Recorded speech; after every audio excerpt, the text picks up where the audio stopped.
CyberPunk 2077 is the best, boring, hyped game ever. No, I don't mean it's the top tier of boring games, but if you had a library of boring games that were once hyped up before its release, this is the one you would rather grab off of the shelf. Let me explain how I've come up with this conclusion for myself, because remember, this is an opinion. The dialogue is smooth and the conversations between characters are lifelike. No awkward pauses. Characters seem to be placed in a looping animation that gives them a seemingly more involved feel. They're not just walking around running through animations or looking in the wrong direction. It's great, really. Though there is so much dialogue and talking that it really kills the action, and for some, like me, makes me want to skip ahead and not pay attention to the details, just so I can get back to playing a game. This isn't meaning that I don't like a story or actually getting a good amount of information, but it isn't delivered in a way that keeps me interested, and I fear it could be the same for you.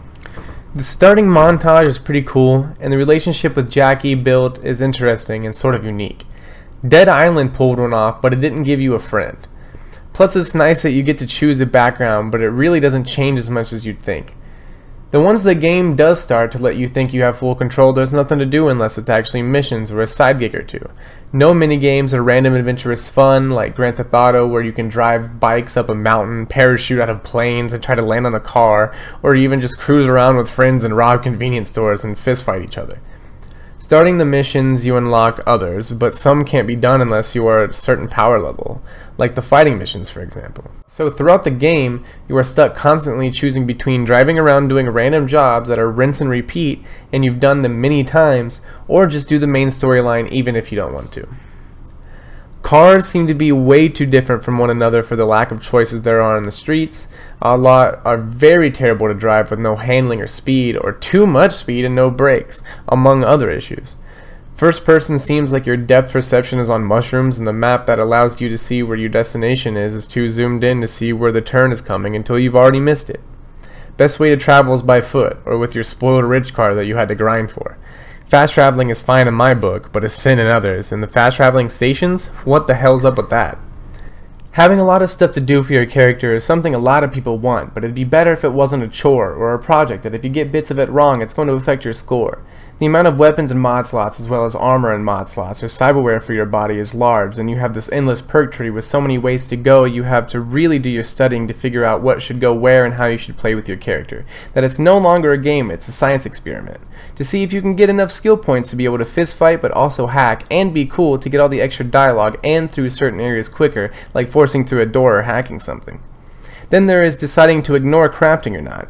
There isn't really an in-between. I choose to ignore it for now except for health packs, so I can try to take on enemies. I shouldn't, to maybe speed things up a little, like getting new gear to sell.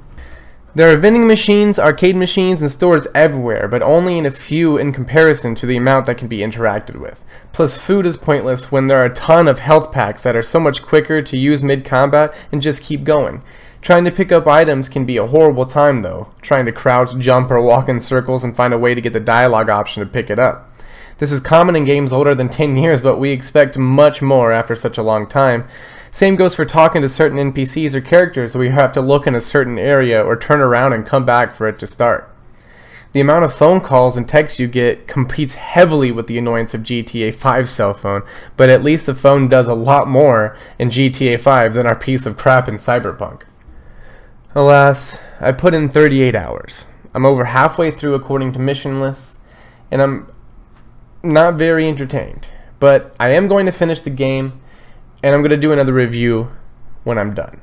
But for now, CyberPunk 2077 is not my thing, but it could be yours. So check out more reviews, see some other videos, and check out some live streams.